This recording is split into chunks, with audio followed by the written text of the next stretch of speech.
It was a normal Friday night in 2006, when 27-year-old medical student Brian Shaffer walked into a crowded bar in Columbus, Ohio. Security cameras captured him laughing with friends, drinking, and enjoying the night. But then, he vanished. Cameras showed him going inside, but no camera ever showed him leaving. His friends thought he went home. His family thought he was safe, but Brian was gone and has never been seen again. How can a man walk into a bar and never come out? This is one of America's most chilling, unsolved mysteries. It was the first night of April 2006. Spring break had just begun in Columbus, Ohio, and students at the Ohio State University were ready to blow off steam after a grueling semester. Among them was 27-year-old Brian Shaffer, a second-year medical student who, by all accounts, had everything going for him. He was tall, handsome, and intelligent. He loved music, dreamed of starting a band, and was known for his easygoing charm. Friends described him as someone who could light up any room, but beneath the surface, Brian was quietly coping with pain. Just weeks earlier, his mother had lost her battle with cancer. He was devastated, though he rarely let it show. His father and younger brother worried about him, but Brian insisted he was fine. That night, he planned to spend time with friends, maybe loosen up a little, maybe try to push aside the grief that had been weighing on him. Around 9 p.m., Brian met up with his friend William Clint Florence at a local bar. They started their night with a few drinks, laughing, catching up, and talking about Brian's plans. He had been telling people he wanted to take a trip with his girlfriend, Alexis, who was away visiting her family at the time. He even talked about possibly proposing to her in the near future. To Clint, Brian seemed happy, maybe a little tired from long shifts at the hospital, but in good spirits. The two friends bar hopped.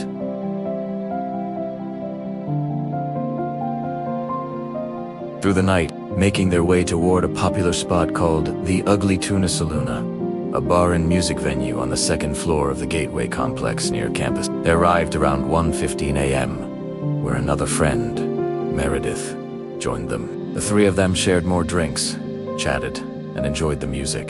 The atmosphere was electric. Students were everywhere, celebrating the weekend, laughing and shouting over the noise. For a few hours, everything seemed normal. But as the clock crept closer to 2 a.m., something strange happened. Surveillance cameras at the Ugly Tuna Saloon captured Brian standing just outside the bar's entrance, chatting with two young women. He was smiling, relaxed, seemingly enjoying himself. Clint and Meredith, still inside, assumed Brian would return any moment, but he never did. The cameras recorded him walking toward the entrance, and then he was gone. When the bar closed, Clint and Meredith tried to find him. They called his phone, looked around the area, checked nearby bars, but there was no sign of him. Assuming he had gone home on his own, they eventually left. The next morning, Brian's girlfriend, Alexis, tried to reach him. She called again and again, but her calls went unanswered. At first, she thought maybe he was sleeping in after a long night. But by the afternoon, when he still hadn't returned her messages, she began to worry. Brian was not the type to ignore her, especially knowing she was out of town. By Monday, when Brian failed to show up for a flight he and Alexis had planned to take together, alarm bells went off. His family reported him missing. Police immediately began their investigation, starting with the Ugly Tuna. The bar had multiple security cameras, covering both the entrance and the escalators leading up to it. Footage showed Brian walking into the bar with Clint and Meredith, and later showed him stepping outside briefly around 2 a.m.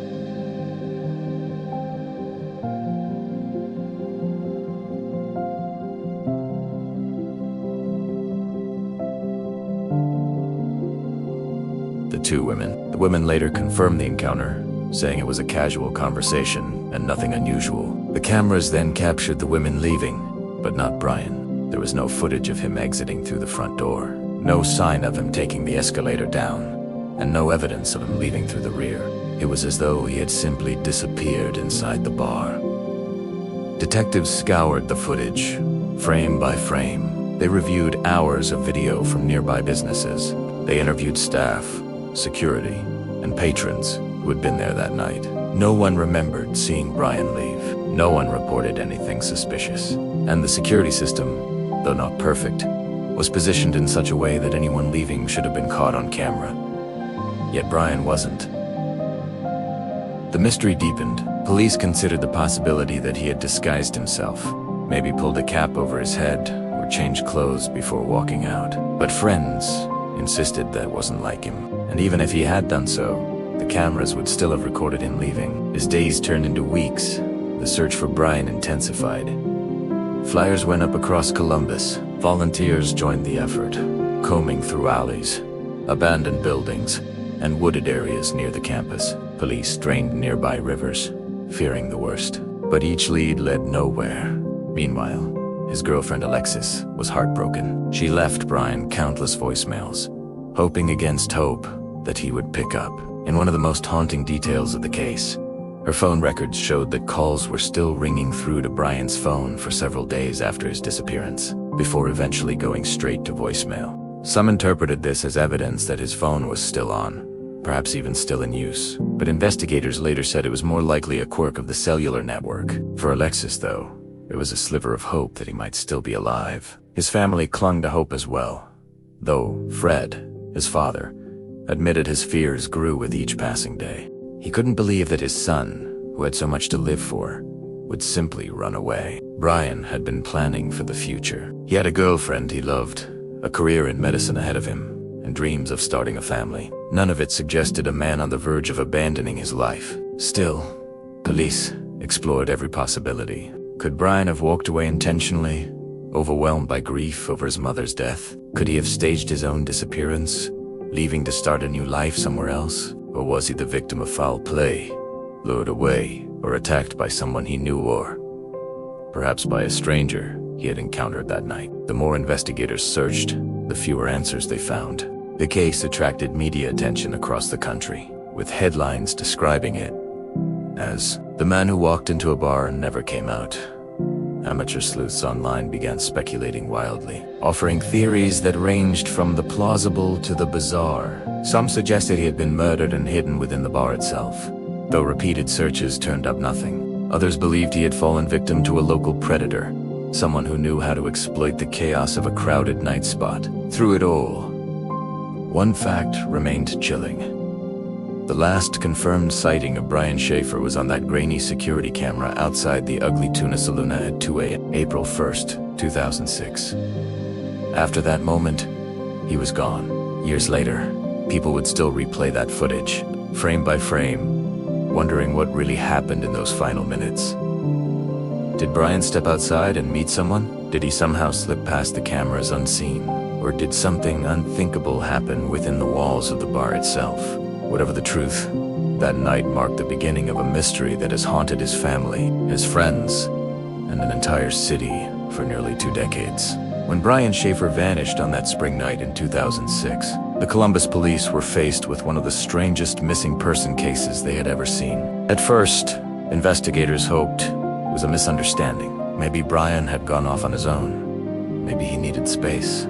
Maybe he'd call in a day or two. But as hours turned into days, and days into weeks, it became clear that something much darker had happened. The man who had walked into the Ugly Tuna Saloon had never walked back out. Detectives started with the obvious. They interviewed everyone who had seen Brian that night, his friends, Clint and Meredith, the 2 women he was spotted talking to, and staff at the bar. Clint said he last saw Brian inside the bar shortly before 2 a.m., then assumed he had left without saying goodbye. Meredith remembered the same. The 2 women outside said they spoke with Brian briefly, but that he seemed fine, not intoxicated, not upset. Nothing in their interaction suggested trouble. Security footage became the focal point. Investigators reviewed every second of video from the Ugly Tuna's cameras. They saw Brian enter with his friends. They saw him chatting outside, but no video showed him leaving. This was impossible. The cameras were positioned to cover the main escalator entrance, as well as the only other exits. If Brian had left, he should have appeared on camera, but he didn't. The footage seemed to defy logic. It was as if Brian had walked into the bar and vanished into thin air. Police considered whether the cameras might have missed him. Perhaps he had slipped out during a blind spot, or walked close behind another group of people. But when they analyzed the footage frame by frame, they saw every single patron leaving the bar. No one matched Brian. No disguise, no hat pulled down, no sudden disappearance behind a crowd. The cameras caught everyone except him. This led to darker possibilities. Could Brian still be inside the bar? Detectives searched the Ugly Tuna from top to bottom. They checked storage rooms, restrooms, utility closets, and even spaces between walls. Nothing. They found no trace of him, no evidence of a struggle, no blood, no clothing. Some began to wonder if Brian had been murdered that night and his body somehow removed without being detected. The idea seemed far-fetched, but without any footage of him leaving, it was difficult to rule out. As police broadened their search, they looked into Brian's personal life. Was he under stress? Could he have staged his own disappearance?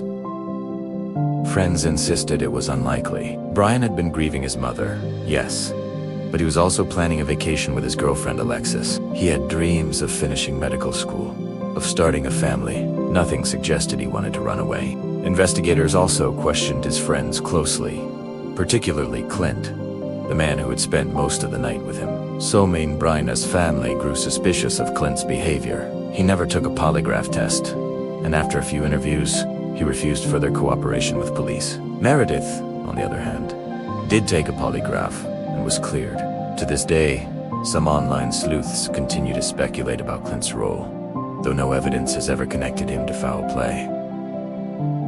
Then there was Alexis, Brian's girlfriend. She was devastated. In the days after his disappearance, she called his phone repeatedly. For several days, her calls would ring before going to voicemail. To her, this was proof he was still alive. At one point, she even believed he had picked up, only for silence to follow. Cell phone experts later explained that this was most likely due to the way towers processed inactive phones. But to Alexis, it was a glimmer of hope that he was still out there. Detectives also considered the possibility that Brian had fallen victim to crime outside the bar. The area around the Ugly Tuna wasn't the safest, and violent incidents weren't uncommon. Could he have left the bar unseen, perhaps through a service exit, and run into trouble? But again, there was no footage of him leaving. No one reported seeing him outside. No one came forward with information. As the weeks turned into months, the case took on a life of its own. The media dubbed it the bar disappearance, and amateur sleuths online picked apart every detail. Some believed Brian had been targeted by criminals. Others thought he had fallen victim to the so-called smiley face killer, a rumored serial killer or a group of killers linked to drownings of young men across the Midwest. But investigators found no evidence connecting his case to that theory. Another possibility was that Brian had chosen to disappear. Some argued that he had been overwhelmed by grief after his mother's death, that he wanted to escape his life and start over somewhere new. But Brian's family never accepted this. His father, Fred, insisted Brian would never abandon them, never leave Alexis without a word. His younger brother, Derek, agreed. Brian had too much to live for, too many plans for the future. As years passed, the mystery only deepened. Brian's father never stopped searching. He plastered posters across Columbus, begged for tips, and pushed police for answers. He appeared in interviews, pleading for anyone with information to come forward. But no new leads emerged. Each tip led to a dead end. The strange circumstances of Brian's disappearance gave rise to countless theories. Some believed he had been killed inside the bar, his body hidden in a place no one had thought to look. Others believed he had walked away willingly, slipping past cameras in a way no one could explain. Still others thought he had been lured outside and abducted. But one thing was certain. The last known images of Brian Shaffer showed him alive and well, smiling, talking, and enjoying his night. After that, he was gone. No trace of him has ever been found. The case became one of the most famous unsolved mysteries in America. Online forums filled with speculation, people debating theories late into the night. Some pored over the grainy footage from the Ugly Tuna, convinced there was something hidden in the frames. Others dug into his relationships, looking for hidden motives. But no matter how deep they searched, the truth remained out of reach. For Brian's family, the pain only grew. His father, Fred, dedicated his life to the search. But tragedy struck again years later when he was killed in a freak accident. Brian's brother, Derek, was left carrying the weight of the mystery, wondering what had happened to his sibling. Alexis, his girlfriend, eventually moved on with her life, but she admitted that she still thought about Brian constantly. still wondered if somewhere, somehow, he was alive.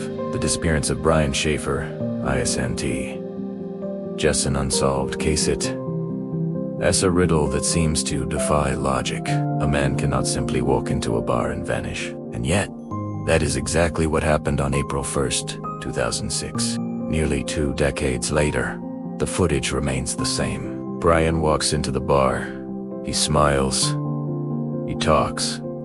And then, nothing. He never walks out. What happened to him that night remains one of the most chilling questions in American true crime history. In the months after Brian Shaffer's disappearance, Columbus was left unsettled. It wasn't just another missing person. It was a puzzle that seemed impossible to solve. A man walks into a bar.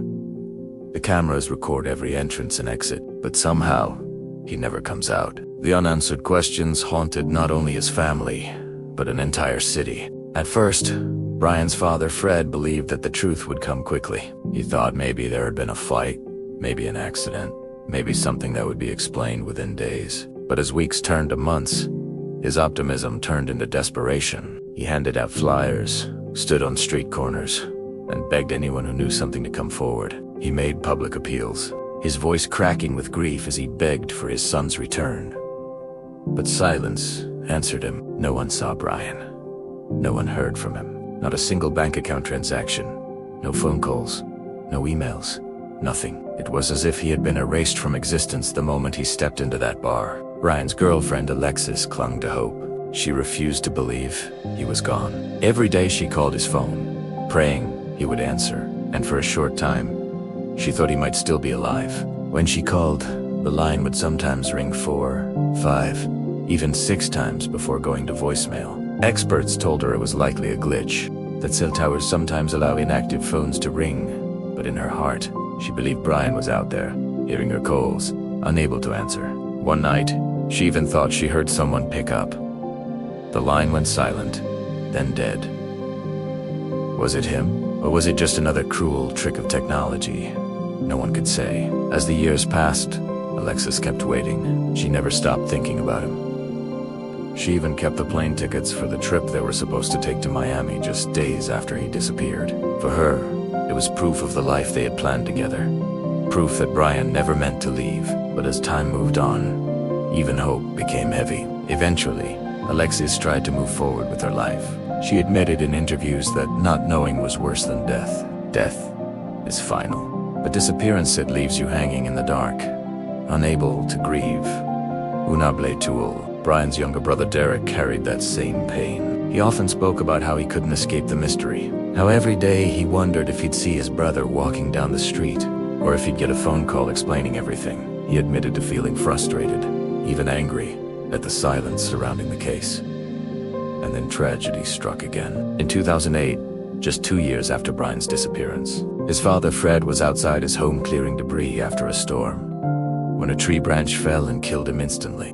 The man who had spent his last years tirelessly searching for his son was gone. And with his death, Brian's brother Derek was left to carry the weight of the mystery alone. At Fred's obituary online, a strange thing happened. Someone left a message that read, "To Dad of Brian, U.S.